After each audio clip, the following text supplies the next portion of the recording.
안녕하세요. 오늘도 사연살롱을 찾아주셔서 감사합니다. 60대이자 재혼 후 제 인생에서 가장 행복한 시간을 살고 있는 여자입니다. 막상 제 손으로 저를 여자라고 적어놓으니 기분이 참 이상하네요. 여자는 아무리 나이를 먹어도 여자라는 말이 있는데 그럼에도 저는 지금의 사랑받고 사랑하는 여자의 인생을 살기까지 참 오랜 시간이 걸렸어요.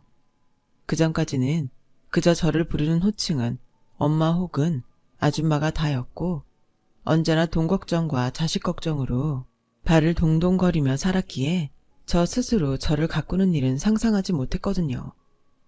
그런 저의 인생을 되짚어보면 저는 태생부터가 억울한 인생이었어요. 제가 가난한 집의 1남 5녀 중 5번째 딸이었거든요. 가난한 살림에 무슨 대를 이을 욕심을 낸다고 저희 부모님은 옛날 고리짝에나 나올 법하게 아들을 얻겠다며 줄줄이 딸을 낳았고 끝내 6번째로 아들을 낳았는데 그래서 제가 저희 집의 마지막 딸이 되었어요. 남동생은 저보다 2살 어렸어요. 아무리 집이 가난해도 귀한 대접을 받았고 그에 반해 첫째 언니를 비롯한 저까지 같은 자식임에도 전혀 다른 대접을 받아야 했는데요. 그때는 우습게도 저의 소원이 하얀 쌀밥에 고깃국으로 배불리 먹는 거였어요. 그리고 저희 부모님은 교육에도 아들과 딸 차별을 하셨는데 딸들은 많이 배워봤자 남 좋은 일만 시키는 거라며 학교도 초등학교까지 밖에 보내지 않았고 그마저도 육성회비를 제때 주지 않아 학교에 가지 못하는 날도 많았네요. 그러다 보니 저는 살면서 학력 콤플렉스를 겪을 수밖에 없었고 언니들을 비롯한 저까지 20살 성인이 되면 빨리빨리 시집이나 가라는 시기였는데 첫째 언니를 시작으로 우리 딸들은 저희 엄마 아는 중매쟁이로부터 남편들을 만나 어이없게도 남자 쪽에서 좋다고 하면 저희의 의사와는 상관없이 결혼 날짜가 잡혔어요. 지금 같으면 꿈도 꾸지 못할 얘기죠. 그리고 그렇게 소개받은 제 남편은 정말 제가 딱 싫어하는 타입이었어요. 듣기론 집안은 큰 돼지 농장을 해서 잘 산다고 했지만 그 허풍 섞인 말투와 아저씨 같은 외모가 정말 싫었어요. 하지만 남편은 어찌나 자기애가 강한지 세상에서 자기가 제일 잘났다고 생각했죠.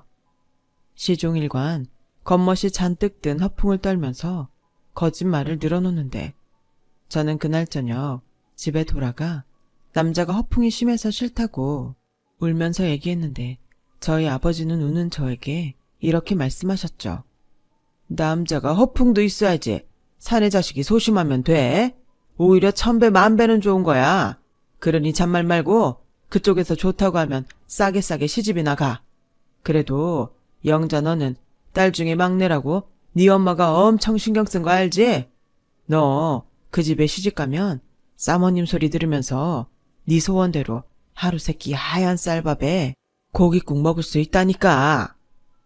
저는 한심하게도 아버지의 말에 귀가 팔랑거렸어요.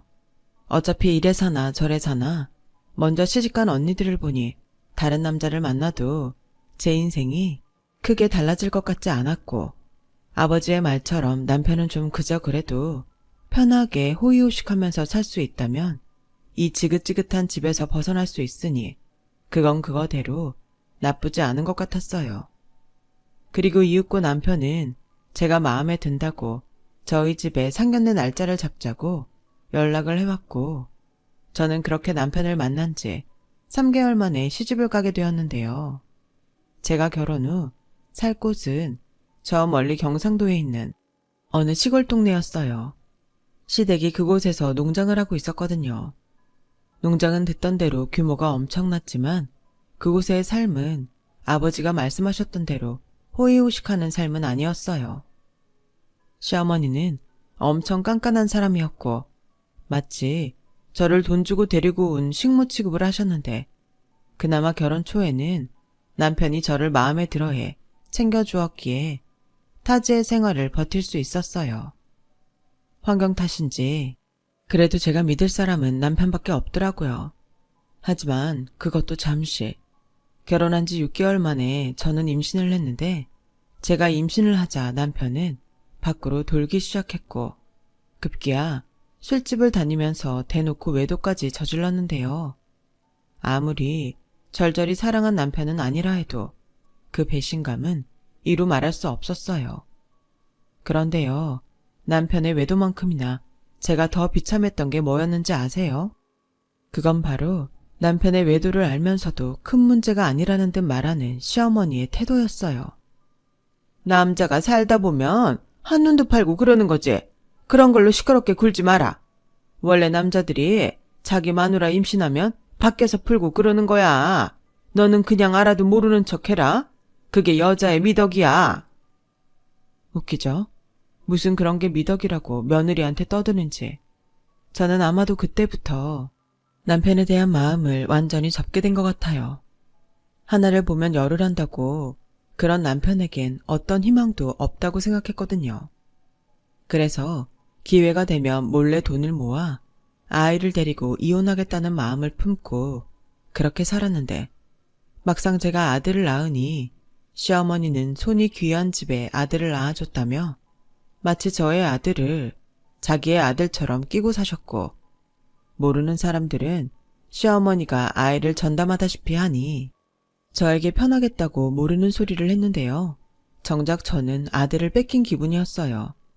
너 내 신경 쓰지 말고 농장 일이나 해. 내가 너보다 경험도 있고 가방끈도 기니 키워도 너보다야 잘 키우지 않겠니? 그러니 너는 민석이 육아에서 손 떼라. 손을 떼라고요? 어머니, 그래도 제가 엄마인데 어떻게 그래요. 저희 아들 예뻐해 주시는 건 너무 감사하지만 말씀도 그렇고 정도가 너무 지나치신 것 같아요. 어머, 얘가 지금 뭐라는 거니?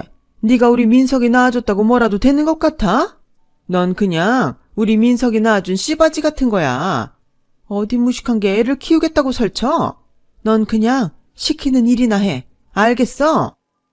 아무리 손자 사랑이 지극해도 엄마인 저를 씨바지라니. 저는 그 후 시어머니와 아이 때문에 부딪히는 일이 많아졌어요. 하지만 남편은 역시 제 편을 들지 않았고 오히려 자기 엄마 마음을 몰라준다며 큰 소리를 쳤는데요. 아니, 우리 엄마가 기껏 고생해서 애 봐주는 건데 감사한 줄도 모르고 웬 소란이야. 그리고 생각을 해봐라. 초등학교밖에 못 나온 네가 애를 키워봤자 얼마나 잘 키우겠냐? 그냥 우리 엄마 하자는 대로 해. 그럼 될걸. 왜 자꾸 집안 시끄럽게 만들어? 뭐라고요? 아무리 팔은 안으로 굽는다고. 하지만 난 싫어요. 내 아들도 당신처럼 되면 어떡해요? 난 당신처럼 내 아들이 말 같지도 않은 허풍에 밖에 나가 바람이나 피우는 그런 놈으로는 절대 키우고 싶지 않아요. 그 순간 아찔하게 제 얼굴 옆으로 묵직한 유리로 된 잿더리가 날아갔고 벽에 부딪힌 잿더리가 산산조각이 났는데요. 그 뒤 남편은 정말로 미친 사람처럼 소리치며 날뛰기 시작했고 그 소란에 시어머니가 제 아들을 데리고 저희 부부방으로 들어오셨는데요. 그 부모의 그 자식이라고 시어머니는 무슨 일인지 묻지도 않고 아들 편만 계속 들어 제 속을 뒤집어 놓으셨는데 그 순간 저도 꼭지가 돌고 말았어요. 도대체 뭐가 문제여서 집안을 이렇게 시끄럽게 만드니? 너 내가 시키는 거나 하면서 조용히 살라고 했지? 너 이혼당하고 쫓겨나고 싶어? 이혼이요? 제가 바라는 거예요.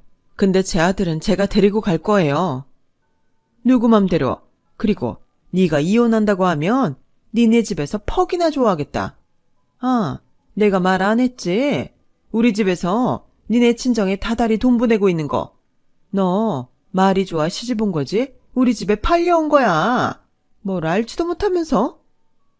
순간 저는 온 세상이 저를 배신한 것 같은 기분에 사로잡혔고 저를 향해 비열하게 웃는 남편과 시어머니를 더 참고 봐줄 수가 없었어요.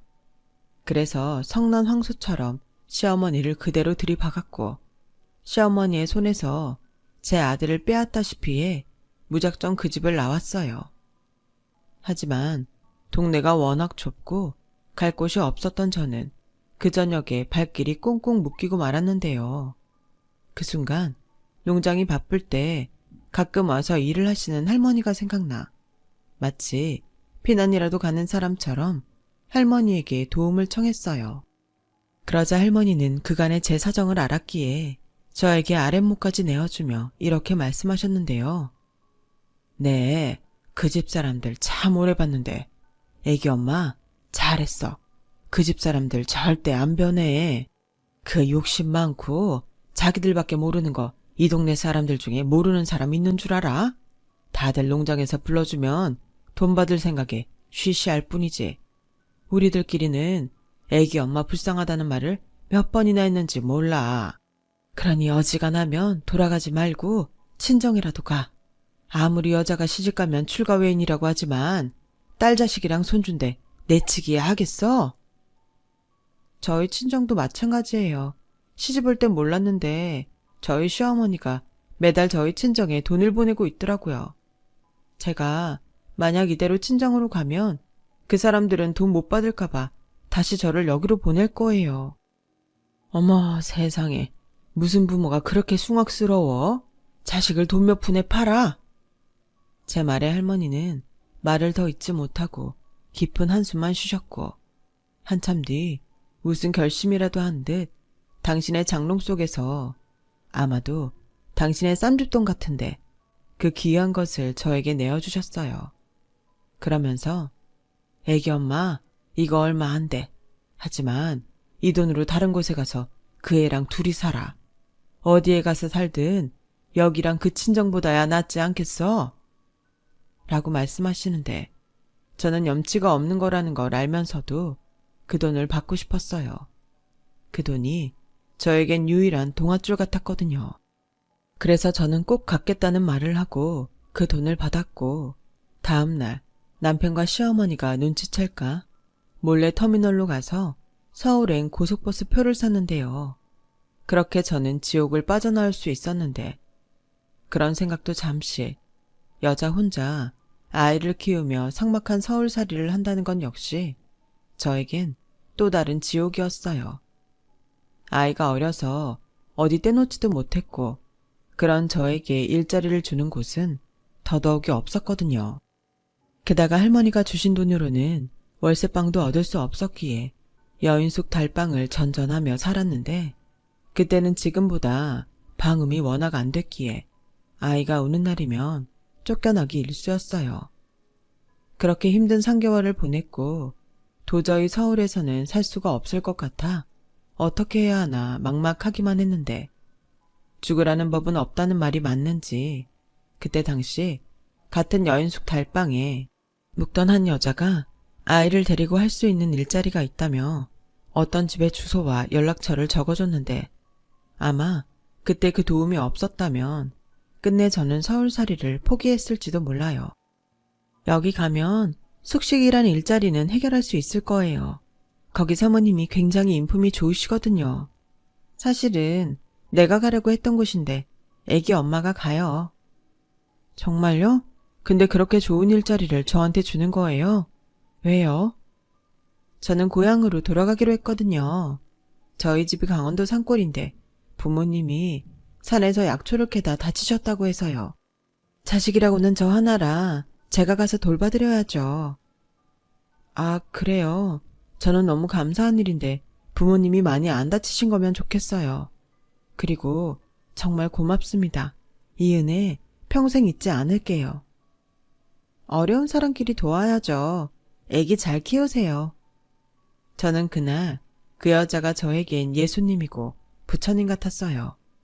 그리고 다음날 아침 소개해준 곳에 전화를 했고 전화를 받은 사모님은 집에 상주하며 가사일을 대신해줄 수 있는 사람을 찾고 있다고 했는데요. 아이가 있어도 괜찮다고 하셨어요.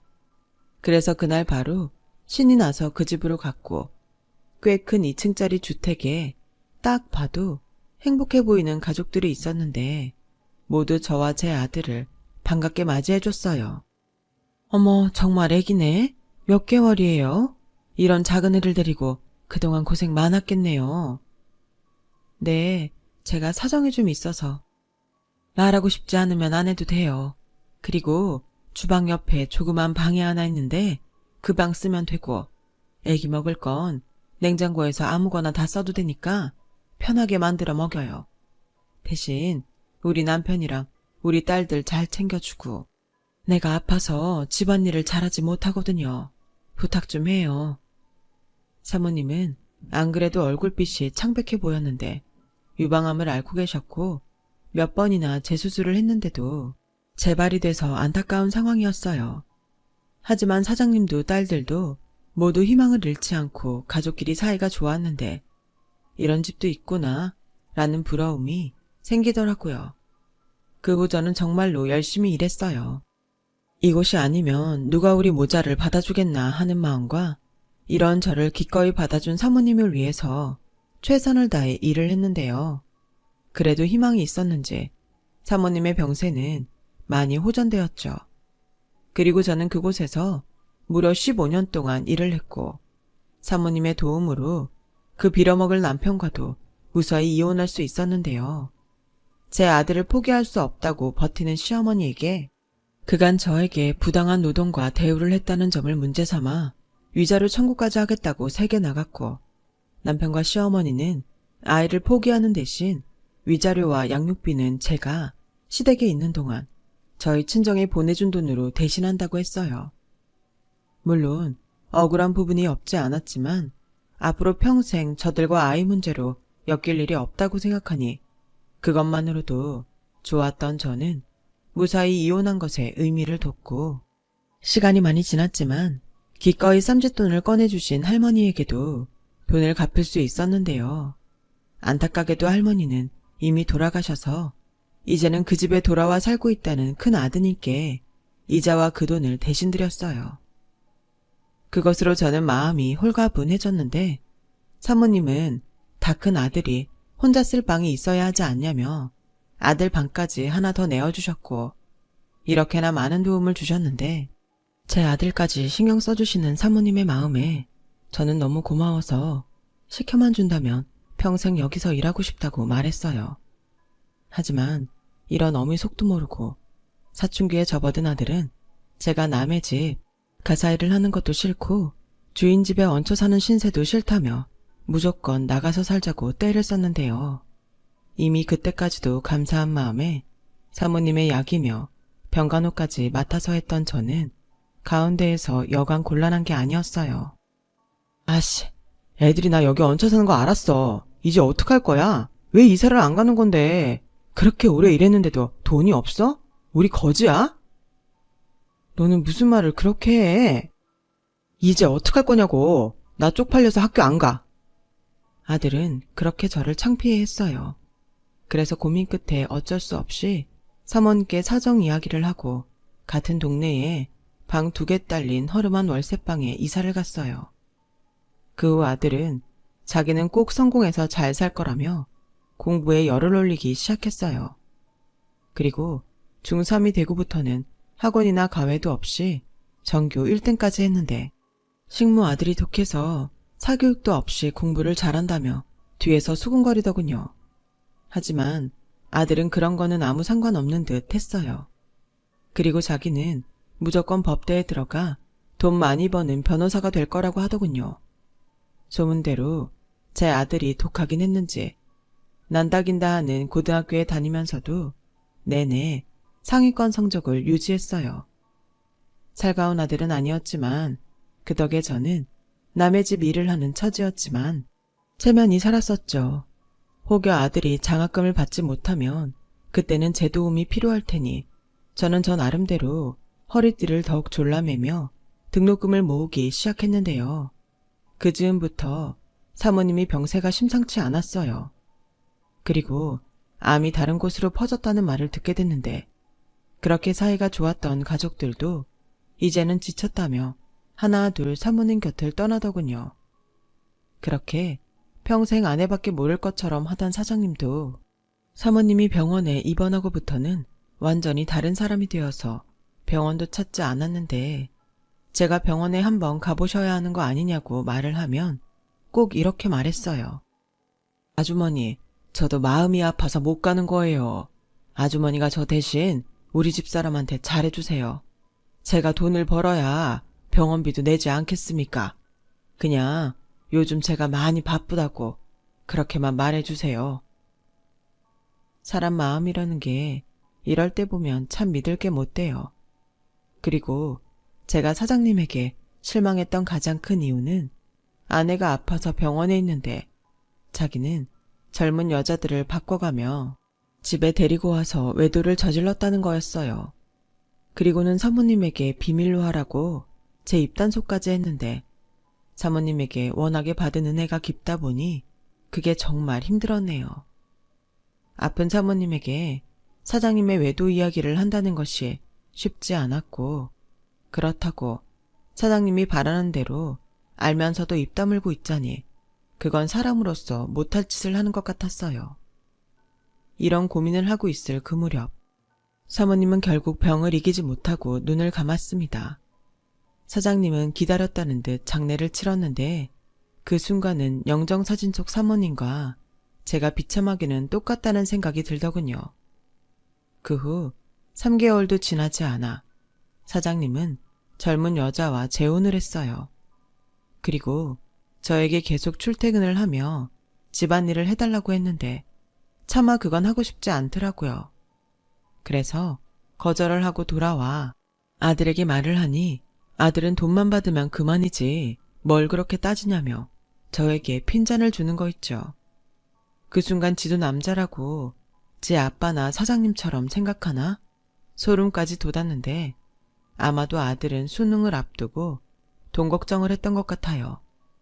그래서 네 대학 등록금이며 방 얻어줄 돈은 모았으니 걱정하지 말라고 했더니 그 뒤로는 아무 말도 하지 않더군요.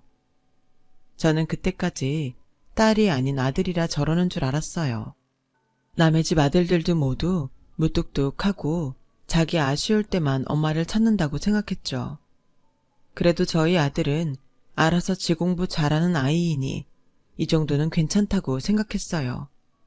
지금 생각하니 저는 참 바보였네요. 공부보다 인성이 중요한 것을 그냥 사내아이라 그런 줄 알았다는 게 제 잘못 같아 마음이 오랫동안 아팠어요.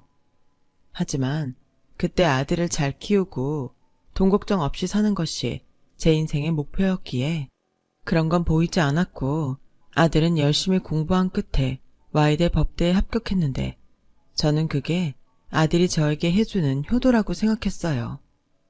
제가 법대에 들어간 것도 아닌 그저 아들 인생일 뿐이었는데 그리고 아들은 오로지 돈 잘 버는 변호사가 되겠다며 알바도 하지 않고 공부만 하더군요. 그 뒤엔 이상하게도 공부만 하는 것 치고는 장학금 한 번을 타오지 못했어요. 거긴 워낙에 공부 잘하는 애들만 있어서 그래. 엄마는 법대 공부가 뭐 설거지처럼 쉬운 줄 알아? 아니, 엄마가 뭐라고 하는 게 아니라 네가 공부를 그렇게 열심히 하는데 안타깝다는 거지. 거짓말 마. 내가 엄마 돈 갖다 쓰는 게 싫은 거잖아. 이미 군대도 다녀온 아들이 한 말이었어요. 다른 집 아들은 군대에 다녀오면 모두 처리된다고 하던데 저희 아들은 사춘기 시절에 멈춰 있었고 그런 아들이 저에겐 세상의 전부여서 대학 등록금을 대며 식당 일을 했어요. 그렇게 자그마치 10년을 뒷바라지한 끝에 아들은 변호사 배지를 달 수 있게 됐고 내심 이제 끝났다. 나도 이제 변호사 아들 덕 좀 보며 쉬어야겠다 라고 생각했는데 변호사 타이틀 단지 3개월도 되지 않아 아들은 저에게 결혼을 통보했어요. 엄마, 나 결혼해. 뭐? 지금 엄마한테 결혼한다고 통보하는 거야? 어쩔 수 없어. 애가 생겼거든. 근데 오히려 잘된 일이야. 나랑 결혼할 여자 부잣집 딸이거든. 거기 아버님이 평생 변호사 사이 보는 게 꿈이었대. 아니, 그래도 그렇지. 결혼을 이렇게 결정해? 그럼 생긴 애를 지워? 그리고 우리 형편에 그만한 결혼 상대 찾을 수 있을 것 같아? 몰라. 난 결혼할 거고 엄마 싫으면 그냥 자식 없다고 생각해. 뭐라고? 내가 너를 어떻게 키웠는데 그런 소리를 해. 그 소리 좀 제발 하지 마. 따지고 보면 나야말로 엄마 때문에 개고생했잖아. 아빠 집이 그렇게 부자였다며. 근데 엄마는 그런 아빠 싫다고 애먼 나까지 데리고 와서 남의 집살이나 시키고 엄마는 나한테 안 미안해? 그 순간 머리를 한 대 세게 맞은 것 같았어요. 지 아빠가 그리고 지 할머니가 어떤 사람이었는지 알지도 못하면서 저는 그 뒤 충격을 받았지만 아들은 그런 저는 안중에 없는 듯 결혼을 진행했고 울며 겨자 먹듯 상견례 자리에 가게 됐는데 임신했다는 며느리는 저를 보자 놀란 눈으로 이렇게 말했어요. 어머, 분명 오빠네 엄마 50대라고 하지 않았어? 생각보다 많이 늙으셨다. 고생을 많이 했다고 하시더니 할머니시네. 세상 천지에 예비 시어머니를 보고 그런 소리를 할 수 있는 며느리가 또 있을까요? 며느리는 제 아들보다 5살이 어렸는데 얼굴은 이쁘장하게 생겼지만 생각하는 머리는 어린 아이 수준처럼 보였어요. 하지만 제 아들은 그런 무례한 말을 듣고도 아무렇지 않게 웃기만 했고 저보다 장인 장모 될 사람에게 더 방글방글 웃으며 비위를 맞추는데 딱 지 아빠 젊었을 때를 보는 것 같았어요.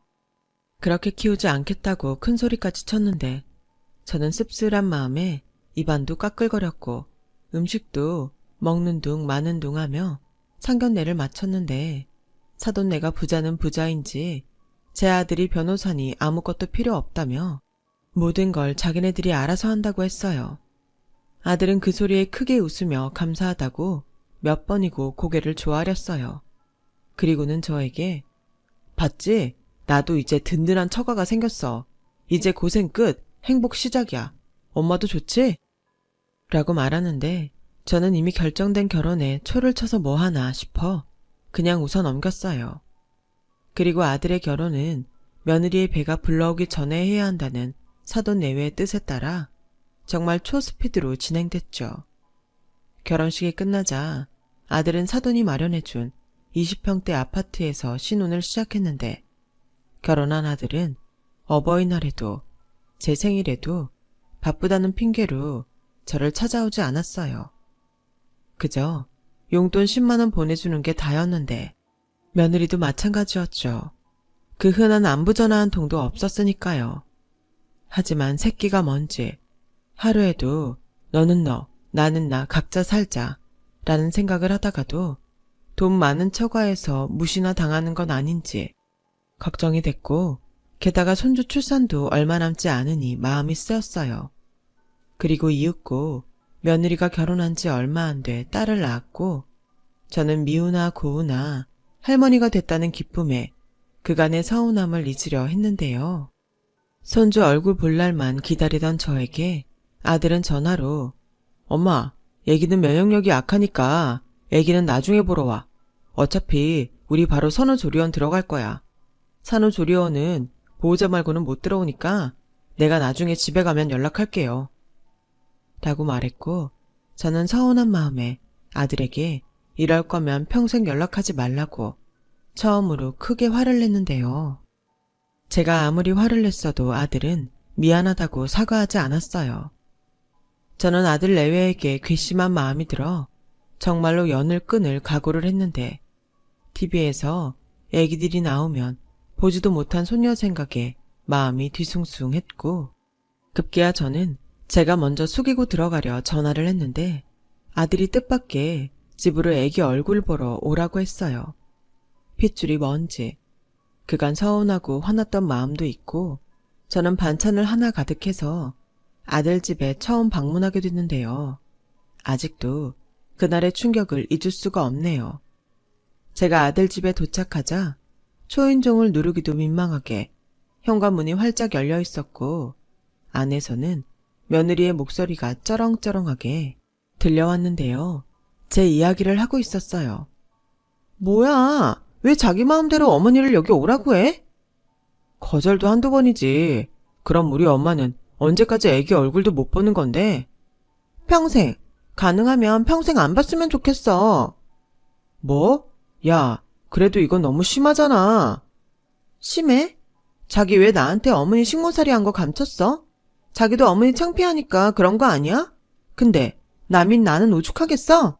가난한 자기 하나 건져준 것만 해도 감지덕지라고 생각해.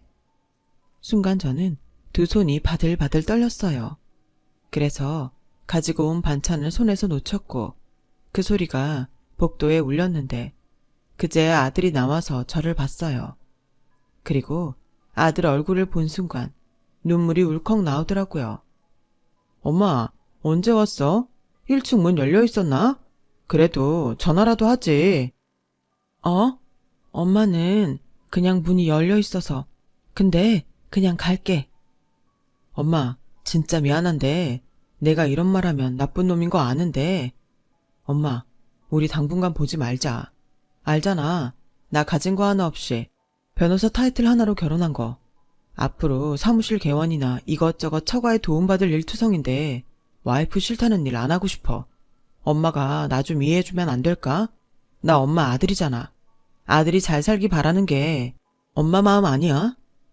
참, 그 말을 듣는데 그 똑똑한 아들이 언제 저렇게 멍청해졌나 싶었어요. 그리고 이젠 정말 천륜이라도 끊어버리자 하는 마음으로 뒤돌아 서려고 하는데 제 등 뒤에서 짜증난 며느리의 목소리가 들리더군요. 뭐야? 진짜 온 거야? 아씨, 짜증나. 예, 나 그냥 갈 거야. 그리고 네가 바라는 대로 평생 오지 않을 테니 내 아들 그만 잡아. 어머머, 어머니, 지금 저한테 뭐라고 하시는 거예요? 어머니가 그럴 입장이 되신다고 생각해요? 식모생활 그렇게 오래 하셨으면 눈치라도 있어야죠. 그래, 나 그렇게 힘들게 내 아들 키웠다. 아무것도 없이 뒷바라지 한다는 게 어떤 건지 넌 알기나 하니? 엄마, 그만해. 왜 엄한 사람한테 화풀이를 해? 그리고 내가 혼자 알아서 했지. 엄마가 해준 게 뭐가 있어? 저는 아들의 그 한마디에 지나온 시간이 모두 물거품이 됐어요. 뭐를 위해서 살았나. 그렇게 후회만 됐어요.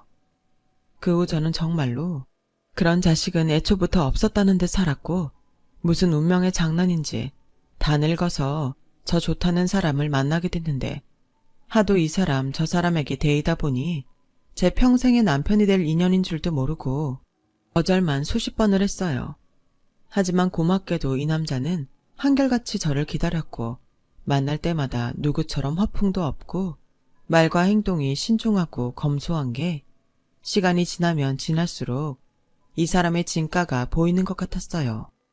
무엇보다 사람이 진실한 게 제 마음을 움직였죠. 그래서 50대 나이에 처음으로 연애를 시작했어요. 그리고 그 남자에게 평생 받지 못한 사랑을 받게 됐는데 그 남자와 사계절을 모두 보낸 뒤 청혼을 받던 날 저는 뜻밖의 사실을 알게 됐어요. 글쎄 항상 검소하게만 다니던 이 남자가 사실은 큰 공장을 갖고 있는 사장님이더라고요. 게다가 평생 일만 해서 결혼도 하지 못한 총각이었는데 아직도 사실 확인이 어렵지만 제가 첫사랑이래요. 그래서 자기는 자신의 모든 것을 저에게 쏟아 평생 잘해주고 싶다고 했는데요. 그 순간 어릴 때 하얀 쌀밥에 고깃국으로 배불러 보고 싶다는 어린 제가 생각났고 이미 꽃다운 시절은 다 갔지만 남은 시간은 이 남자의 사랑을 받으며 살고 싶다는 마음이 들었죠. 그래서 작지만 둘만의 가장 행복한 결혼식을 올렸습니다. 평생 부럽다고 생각하기만 한 마당 있는 주택에서 신혼생활을 시작했는데 제 생일이 다가올 즈음 남편이 먼저 아들 내외를 집에 초대하는 게 어떻겠냐고 했어요. 아들 내외를요? 난 싫어요. 이제 난 그것들이랑 상관없이 살 거예요. 내가 전에 다 말했잖아요. 난 아직도 그것들을 생각하면 심장이 떨리는데. 그래서 하는 말이지. 언제까지 심장 떨려 하면서 살 순 없잖아. 나만 믿고 집에 한번 오라고 해. 우리 이렇게 잘 사는 거 보여주자고.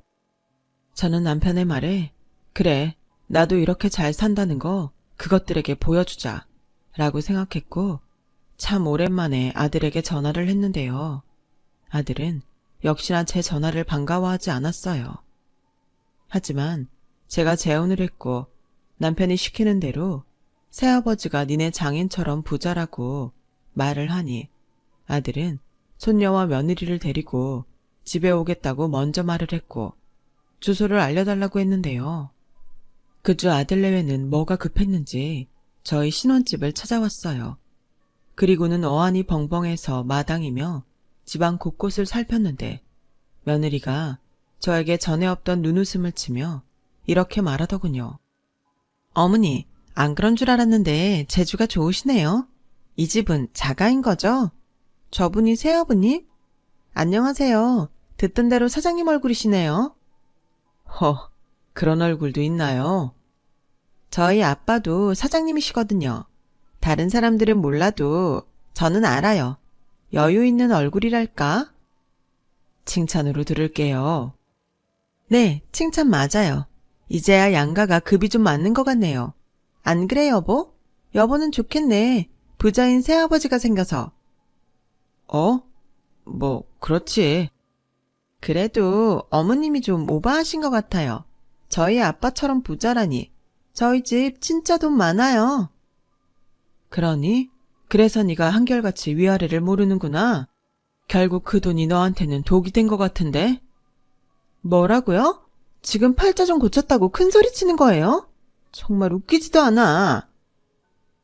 됐자하니 나도 그쪽 아버님이 얼마나 대단한지 궁금하네요. 아버님 회사가 땡땡땡사 맞죠? 오해는 하지 말아요. 이 사람한테 내가 사돈이라고 명함을 받아서. 맞아요. 보셔서 아시겠지만 저희 아빠 대리점도 많고 그 업계에서는 유명해요. 유명하더라고요. 악덕 사장님으로. 그리고 그 대리점에 들어가는 물건 다 우리 공장에서 만드는데 혹시 그것도 알아요? 네? 그게 무슨...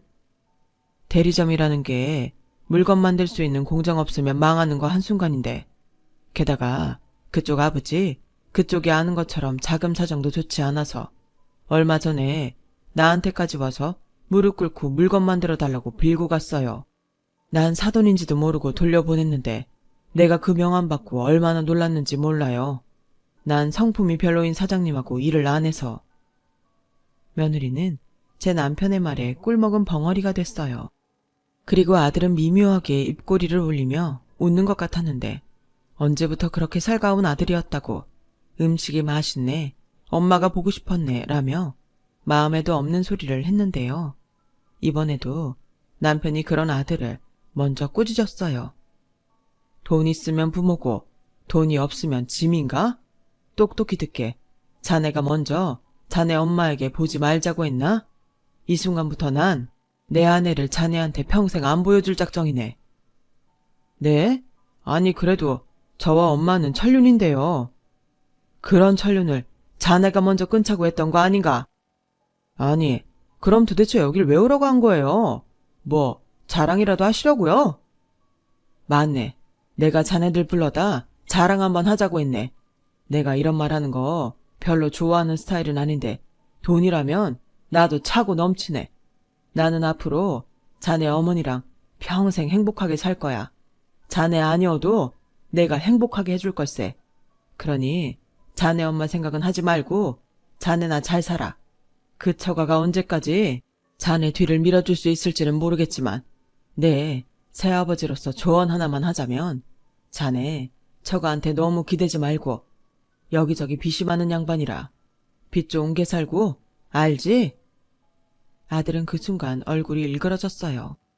그리고는 저희 남편에게 잘못했다고 후회하고 있었다고 빌기 시작했는데 이러니 저러니 해도 꼴보기 싫은 건 매한가지더군요. 그리고 아들의 그 모습을 보며 며느리는 절대 그럴 일이 없다며 눈에 쌍심지를 켰고 씩씩거리며 해놓은 음식도 다 먹지 않고 돌아갔는데 1년도 되지 않아 아들은 남편의 말이 맞았다며 이혼을 할 거라고 연락을 해왔어요. 그러면서 처가보다 자기 집이 더 잘 사니 그런 처가는 필요 없다고 하는데 저는 그런 아들의 말을 들어줄 수 없어서 그 전화를 끝으로 저는 핸드폰 번호를 바꿔버렸는데요. 아들이 점점 인간 쓰레기가 되어가는 걸 더는 보고 싶지 않았어요. 하지만 그럼에도 마음은 여전히 무겁고 힘들었는데 그걸 보다 못한 남편이 자기의 마지막 로망이었다며 저에게 귀촌을 제안했고 평생 그런 생각을 해본 적이 없던 저는 잘 모르겠다고 했는데 남편은 일단 가서 1년만 살아보자고 했어요. 그러면서 거기 가서 다 잊고 작은 텃밭에서 우리 먹을 거 키워가며 장날엔 시장 데이트도 하자고 어찌나 사탕발림으로 꼬시던지. 그만 홀랑 넘어가서 저는 지금 7년째 귀촌 생활을 이어가고 있네요.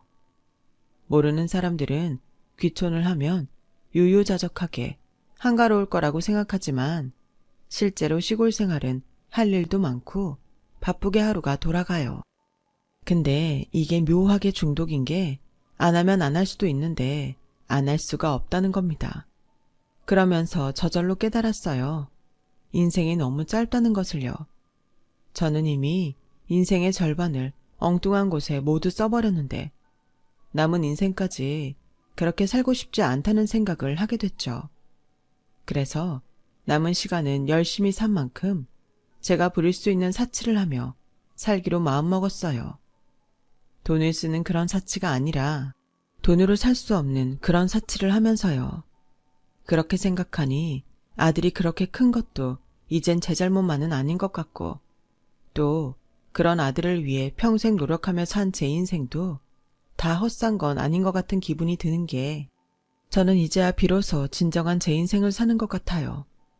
그리고 남편은 가끔 회사에 일이 있으면 서울에 가기도 하는데 남편이 없는 집은 너무 허전해서 그동안 어떻게 혼자 살았나 싶은 생각이 들 정도로 이제 남편 없으면 살 수 없는 그런 사람이 되고 말았어요.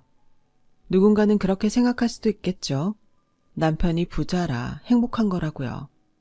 부정할 수 없는 부분도 있지만 저는 그럼에도 말하고 싶어요. 이 사람이라 행복한 거라고요.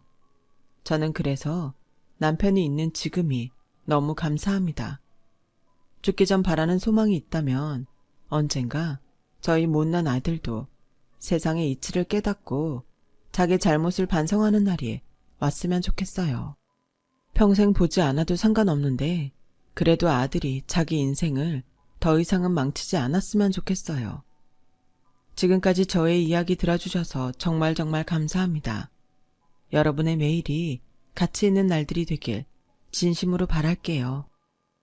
여러분, 사연 댓글에 응원과 현명한 조언 부탁드려요. 좋아요와 구독은 저에게 큰 힘이 됩니다.